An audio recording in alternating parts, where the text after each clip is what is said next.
everybody, my name is Starrapter and welcome to my spoiler-free review for Shazam! This is a movie based on the origins of this DC character, specifically on the character of Billy Batson. He's about 13 or 14. He is a foster child. He's going from home to home, does not fit in. He's trying to do all this work to try to track down his mother, who he was separated from at an early age. He ends up at this one foster home and he is befriending a lot of his brothers and sisters, and one day he's running away from these bullies, ends up on the subway train, and next thing you know, he's teleported miraculously through magic to this lair of this wizard. This wizard wants to have a champion to basically combat against the evil of the world. He bestows upon this power to Billy Batson, saying he is pure. He is pure, and that's why he's going to get this power. And to activate the power, he must say the word of the wizard, which is Shazam! And when he does that, he matures into this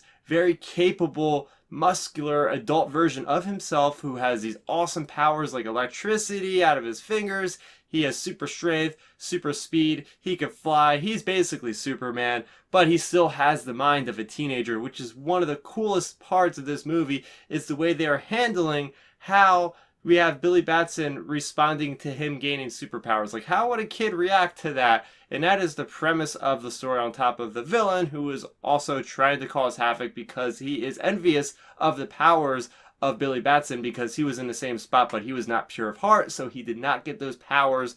And that's going to get into too much spoiler territory, so I'm going to just kind of stop it there.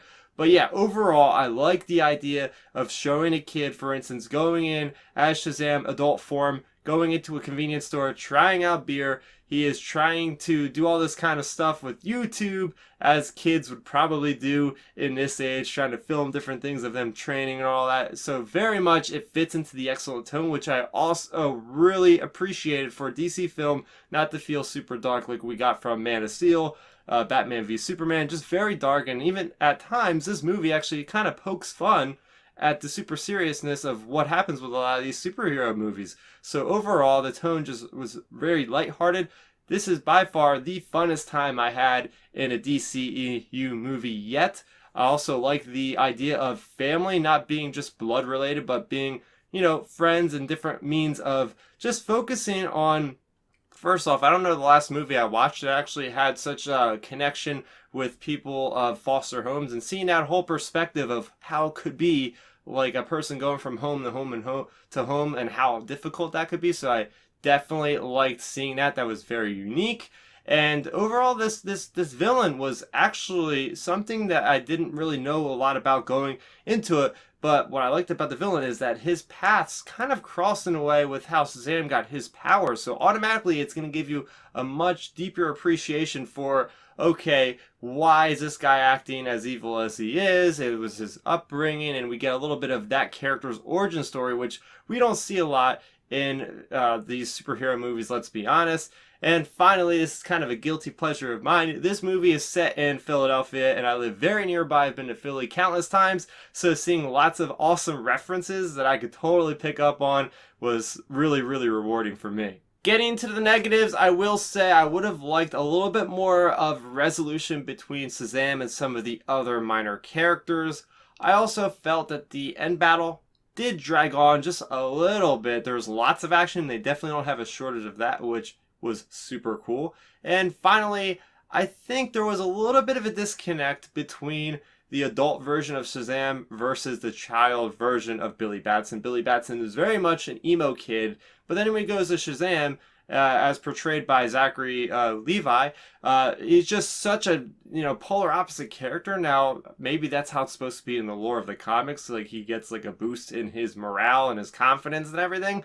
But I thought, you know, it was pretty jarring to see that happen constantly through the movie.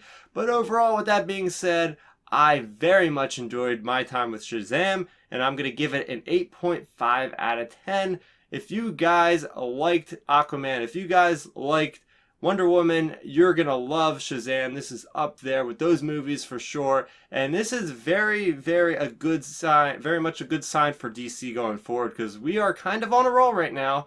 The next movie I do believe is Birds of Prey, and that's not out until 2020. But until then, we have some solid movies in the DCEU, and I'm feeling very confident for them going forward. So if you guys like this review, let me know in the comment section below what you thought of Shazam. How do you feel about the other movies in the DCU? Do you have as much hope as I have? Let's talk about it in the comment section below. If you're new to the channel, welcome. I review movies on a pretty regular basis, so if you liked my input and my perspective, please do support the channel simply by subscribing. So that is going to do it for me, Starrapter. Thank you guys so much for watching, and bye-bye. Thanks for checking out the video. Please hit that thumbs up symbol. It helps me know that I'm making content that you guys enjoy. And if you enjoyed this video, I also included 2 videos down below you guys should check out. And please consider subscribing to this channel. It helps support me and it notifies you guys of when I get new videos up on the channel. You can also contact me on Twitter, Facebook, and Instagram at Starrapter.